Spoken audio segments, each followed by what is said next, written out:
Muy buenas tardes, estimada audiencia de newstime.bo, portal financiero en el país, uno de los únicos que aporta el tema de las finanzas y de la economía boliviana. Un tema que preocupa a todos, sin duda alguna, es la problemática que atraviesa el sector de los hidrocarburos en el país.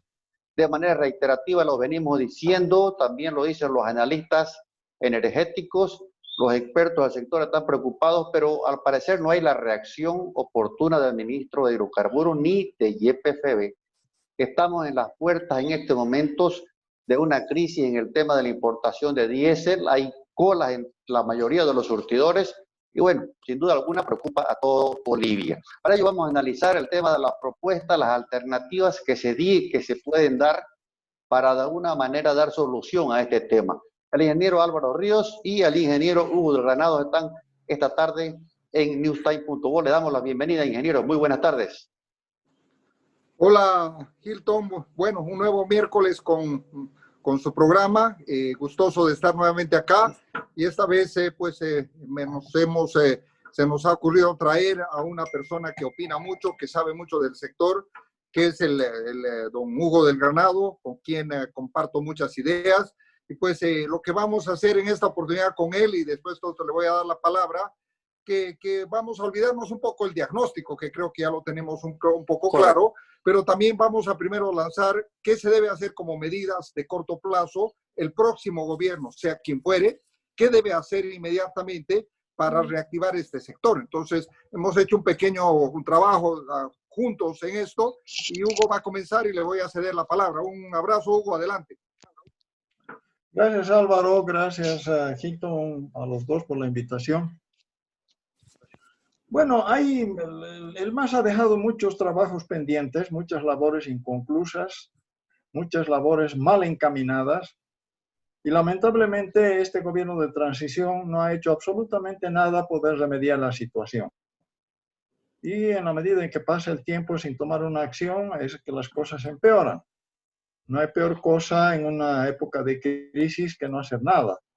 Por eso es que en este momento, como usted decía, estamos atravesando por un problema de escasez de diésel, sobre todo, porque no han tomado las previsiones para poder hacer que ese diésel llegue de manera oportuna al mercado.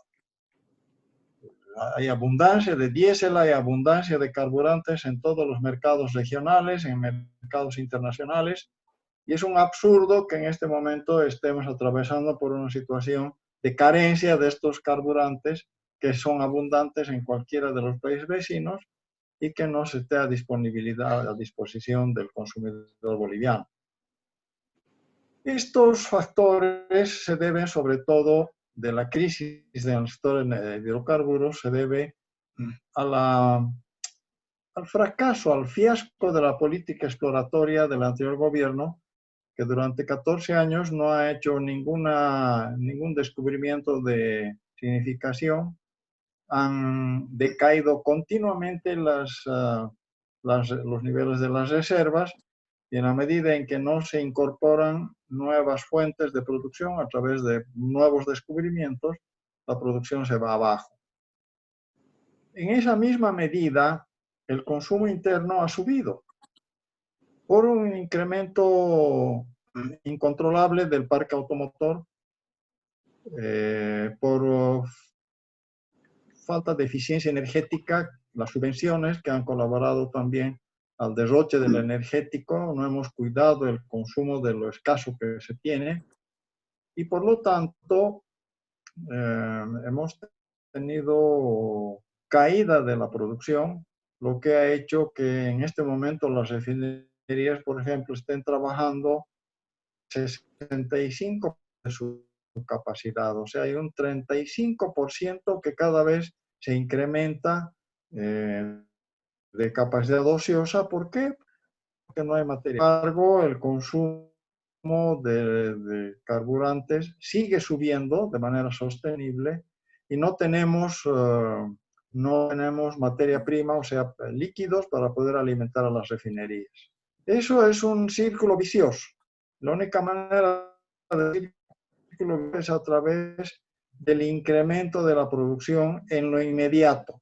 lo de la exploración puede demorar más tiempo, pero hay medidas que se pueden hacer para incrementar de manera más dinámica la producción en el país. Ingeniero Ríos, a mí me gustaría conocer un poquito, yo le agradezco de antemano al ingeniero de Granado por esa conceptualización como antecedentes del sector. Ingeniero Ríos, me gustaría escuchar un poco las propuestas. ¿Cuáles son esas propuestas que podrían de alguna manera reactivar a todo este sector? Bueno, como hemos dicho, el sector necesita unas reformas estructurales profundas que no se puede hacerlas inmediatamente entrado el próximo gobierno.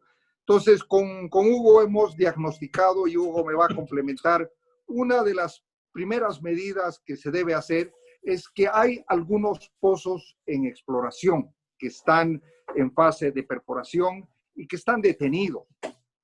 Hay que trabajar para que eso que está ya comprometido, que tiene sísmica o tiene un pozo en perforación o esté perforado, se desburocratice y podamos concluir la exploración que está en marcha, ya sea por parte de IPFB, le estoy hablando de Boicobo, Caranda Profundo, hay unos cuantos pozos, y eso está tremendamente enmarañado y confuso. ¿No es cierto, Hugo? Esto creo que es una tarea que el próximo gobierno, con un ágil IPFB, podríamos hacer que eso, en vez de dar resultados en 2 o 3 años, podríamos agilizar esa función de lo que se tiene y dejar cosas de lado, por ejemplo, haciendo sísmica en el norte del país, sino ir a algo más concreto y certero. Hugo. Hola. Es correcto lo que dices, Álvaro. Se tienen pozos exploratorios en ejecución. Entre los iniciados, entre el 2018 y 2019 hay varios.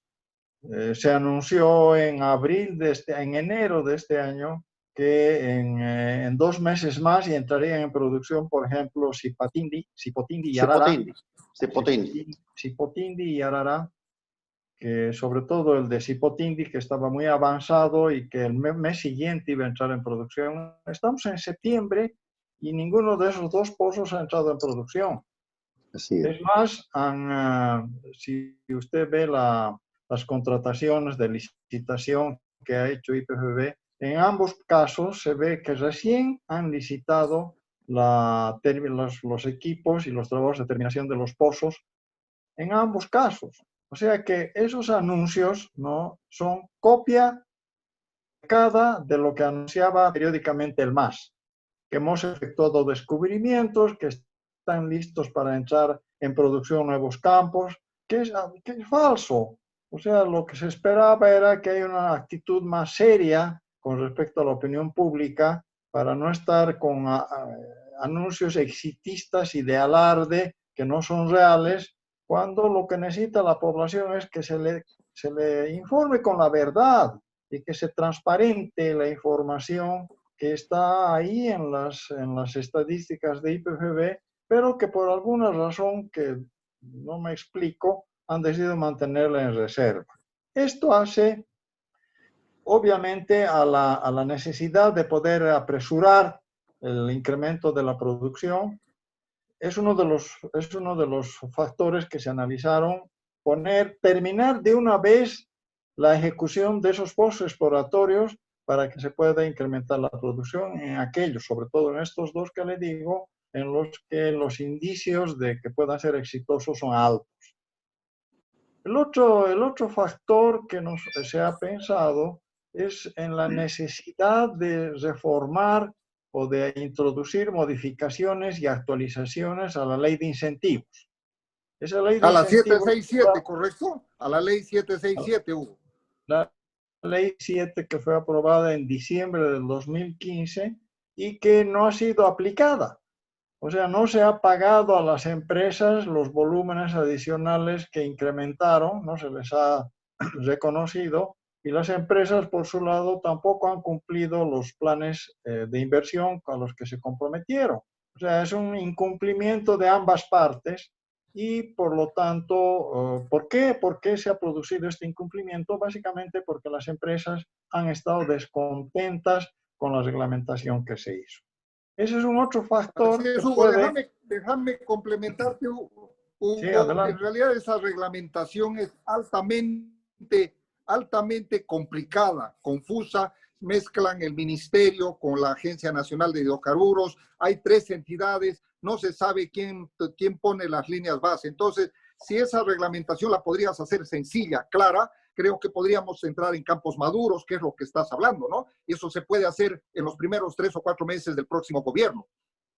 Sí, así es, y hay varios factores que ya están pensados por las informaciones que se tiene de las petroleras. No están contentas, por ejemplo, con la modalidad de pago a través de NOCRES, quieren otra modalidad. Quisieran que se amplíen los plazos de los contratos, quisieran que se modelos internacionales del WTI, que son aspectos que sí se pueden negociar, que a nosotros nos interesa mucho, a cambio de que inviertan. Eso es importante, es un segundo paso que podría dar el gobierno entrante. Hay un otro tercero, que es la firma de los contratos que hace años están siendo negociados por el anterior gobierno. Contratos de servicios de perforación y exploración. En la cuenta hay por lo menos 6 contratos que deberían apurarse para terminar su negociación y firma. Solo ellos tendrían algunas dificultades, que es los contratos que se tienen en áreas restringidas por problemas ambientales y que necesitan de acuerdos con las Comunidades. poblaciones que habitan esas áreas reservadas. Ingenieros del Granado, disculpen, ¿cuáles son esos 6 contratos que se refiere? ¿De qué empresa estamos hablando? Estamos hablando en el bloque Abapo, ¿Ya? con YPF, que este ha sido aprobado el 22 de agosto del 19, pero que no se lo ha echado a andar. El otro es el de Bitiacua, que se negocia desde hace 6 años con Gazprom y que no hay cuándo termine esa negociación. Gazprom muy interesada en poder invertir con Gazprom está también que es y que Total. los rusos han dicho, los rusos han dicho que esto se va a negociar una vez que termine Bitiacua. Por lo tanto, todos están juntos y hay que apurar, terminar esa negociación. Yo no sé, para nunca Sí, poder Hugo, acordar un contrato, pese a que, de acuerdo a lo que dicen Rusia es un país amigo, ¿no? Muy afín a ellos. Luego tenemos con Vintage 3 contratos, Caranday, Chaco, que estaba en curso de ser aprobado, ¿no? Esos son los contratos pendientes de Hugo, te sumo 2 contratos adicionales, detalles, digamos.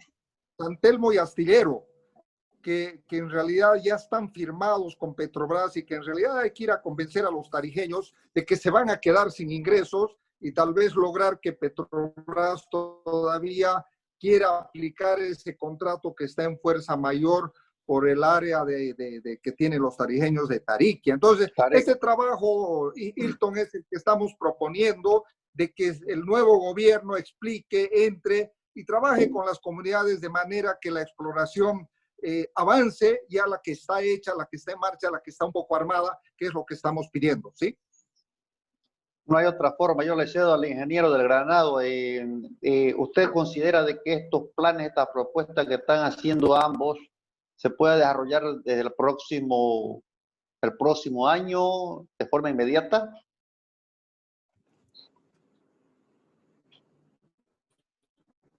Ingeniero del Granado. Sí, no sé. Hugo, parece que tiene algún problema, Hilton, con su comunicación. Usted Hugo, me lo puede resolver. pues claro, yo se lo puedo resolver también. Estamos trabajando muy a la par con Hugo. En realidad, esto que le estoy avisando es cuestión de sentarse los primeros 4 meses y con esta realidad comenzar a hacer esto que le digo, o sea, reactivar rápidamente esto que está burocratizado en exploración, de manera de conseguir algo de producción adicional de gas natural y también algo de producción de petróleo, por ejemplo, de recuperación mejorada, que alguna vez hemos hablado. Parece que Hugo se nos ha ido y diremos, son dos temas fundamentales, ¿no? El tercer tema que estamos, y ojalá Hugo me pueda acompañar, es el de hablar con la empresa Samsung y que nos traiga de repente algunas operadoras internacionales de manera que podamos ver la posibilidad de reactivar con algunas operadoras internacionales la planta de urea, que este gobierno no ha podido hacer nada. Entonces hay que trabajar con esa planta y hay que seguir viendo qué posibilidades y alternativas hay, no de que YPFB la opere, porque se ha visto su inoperancia, pero sino más bien asociada a una empresa privada que la misma Samsung podría traer junto con un diagnóstico del estado técnico, ¿no? Otro tema fundamental, Hilton, que hemos analizado que se puede seguir haciendo para que los escasos recursos que tiene YPFB es el tema fundamental de las redes de gas, ¿sí? Creemos que las redes de gas se han instalado 1 millón de redes de gas en forma gratuita. Nosotros creemos que este programa no debe detenerse, pero la gratuidad debería cobrarse algo ya para comenzar a tener un ingreso de manera que YPFB mejore su situación. O sea, en vez de hacer Perfecto, ingeniero. Ya lo tengo en la línea del ingeniero Hugo del Granado. No sé si usted me escuchó, ingeniero del Granado. La última pregunta que le hice, ¿se puede aplicar esta propuesta que están haciendo ambos analistas en el corto plazo? ¿Me escucha? Sí. ¿Me escucha? Adelante, sí, Hugo, adelante. Bueno, sí, adelante. Claro que se puede aplicar porque son medidas estudiadas, que están vigentes, que no se las ha aplicado por descuido y por negligencia de este y del anterior gobierno, y que podría haberse avanzado muchísimo este año si se hubiera tomado acción. O sea, no estamos inventando nada, ni estamos queriendo innovar absolutamente nada, sino es básicamente desarrollar lo que el sentido común prácticamente aconsejaría. Perfecto, el ingeniero Río tiene una importante reunión en unos minutos. Si usted gusta agregar algo, adelante, ingeniero del Granado.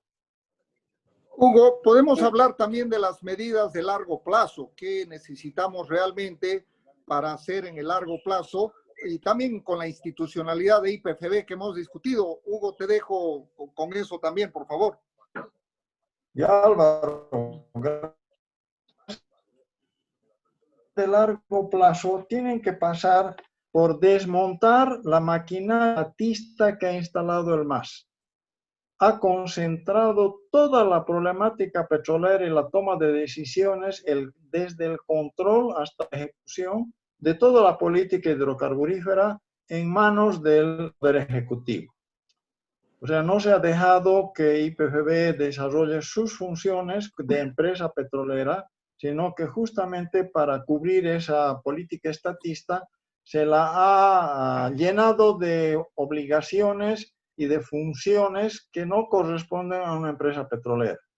Es una empresa que tiene la labor de hacer exploración, todas las tareas de la cadena petrolera, pero además se le ha encomendado la tarea de ser fiscalizador. Se le ha justamente este último gobierno ha introducido en sus estatutos, por ejemplo, donde se le asigna el papel de guardián de la riqueza petrolera nacional. Eso en ningún país se asigna a una empresa petrolera. Y eso es justamente el hecho de recargarla con funciones de política estatista. O sea, YPFB tiene que ser una empresa petrolera, competitiva, que se remita a las funciones de empresarias para ser una empresa competitiva en el ámbito nacional. O sea, tiene que competir con todas las empresas que vengan acá a participar en labores exploratorias, tiene que demostrar ser eficiente y competitiva. Segundo, se tiene que despolitizar a la empresa y a todas las entidades del Estado. No puede ser que el gobierno del Majado, a través de interinatos continuos durante 14 años, todas las entidades del Estado.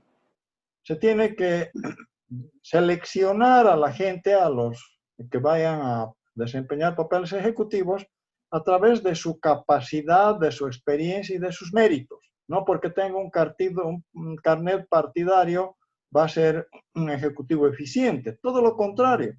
En general, los políticos que asumen funciones técnicas lo hacen muy mal. Y eso está demostrado a través de la historia de todas las empresas. A través de esto, esto no es solamente para IPFB, es también para la ANH. La ANH es la empresa, es la entidad que tiene que ser el fiscalizador y el verdadero depositario del cuidado de la riqueza petrolera en el país. La ANH tiene que ser regulador de toda la cadena y tiene que fiscalizar también a IPFB. No puede ser un apéndice del ministerio o un apéndice de IPFB. La superintendencia o el ente regulador se ha convertido en una subsidiaria de IPFB. Y del ministerio, ¿no? Bueno, del ministerio, digamos, podría aceptarse porque el ministerio es una autoridad política en el ámbito nacional, etcétera, etcétera. Pero no es pues el caso, es totalmente contradictorio que sea un apéndice de IPFB, ¿no? Cuando es al revés, justamente al revés. Todo se ha organizado al revés. Hay que poner las cosas ahora donde corresponde. Se tiene que institucionalizar las entidades del sector.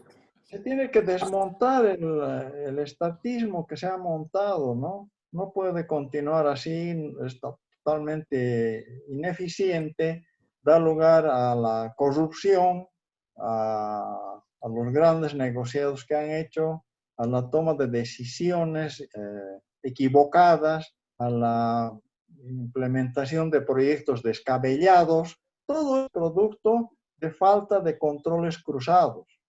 O sea, ahí las controles no se sometieron a la ley SAFCO, ni a la ley, ni a la Contraloría, ni ningún tipo de fiscalización.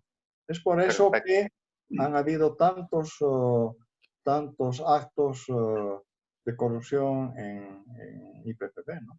Perfecto, ingeniero Álvaro, si usted gusta dar las palabras conclusivas de este diálogo, adelante. Sí, lo que hemos hecho con Hugo es dictaminar algunas de las medidas que se pueden implementar inmediatamente sin ir a la necesidad todavía de lo que es más necesario. Algún momento, el próximo gobierno, junto con el nuevo poder legislativo, los partidos políticos, necesitan consensuar una nueva ley de hidrocarburos, la ley 3058, y la estructura del sector ha quedado obsoleta. Entonces, creo que eso viene para un segundo paso. Lo que me has querido concentrar en su programa, Hilton, hoy día, es lanzarle y decirle a los candidatos, a los que oyen su programa, que algo se puede hacer de manera inmediata entrando al nuevo gobierno, pasando por la planta de urea, que yo le comenté, las redes de gas, y principalmente concentrando los esfuerzos económicos en aquellos proyectos ya desarrollados y en hacer una reglamentación sencilla para la ley 767, que se puede hacer en los primeros 3-6 meses sin ningún problema, que den resultados de aquí a en un año, año y medio, vamos a comenzar a ver los primeros resultados, Hilton. Esto sería todo. Ya vamos a estar en 8. Hay análisis de largo plazo que también podemos hacer con usted más adelante. Perfecto, ingeniero Ríos. Le cedo también a usted la palabra, ingeniero del Granado. Gracias por la atención y estar presente en este programa. Bueno, gracias, Hilton. No es solamente el mensaje que queremos dar, no es solamente para los candidatos. Después de conocer hoy al mediodía las encuestas que ha publicado, los resultados de la encuesta que ha publicado Jubileo. El mensaje, yo diría que tiene que ir básicamente a los electores, porque parecería que la masa de electores no ha entendido el desastre que ha significado el MAS para este país. Y todavía hay Así es. pretensiones o por lo menos tendencias de los electores de volver a reelegir un gobierno que tanto daño ha hecho al país. O sea, de lo que se trata ahora, la acción inmediata para las elecciones de octubre, es cerrar las puertas al retorno del MAS, que ha sido catastrófico para el país. Gracias, Hilton. Hilton, muchas Gracias, gracias. Hasta la ingeniero. próxima. Bueno, espero que no sea la primera ni la última, ingeniero de Granado. Realmente me agradó su análisis. Espero tenerlo el próximo miércoles para conversar de una nueva temática. Y bueno, gracias a toda la audiencia que sigue día a día newstime.bo. Tengan ustedes muy buenas tardes.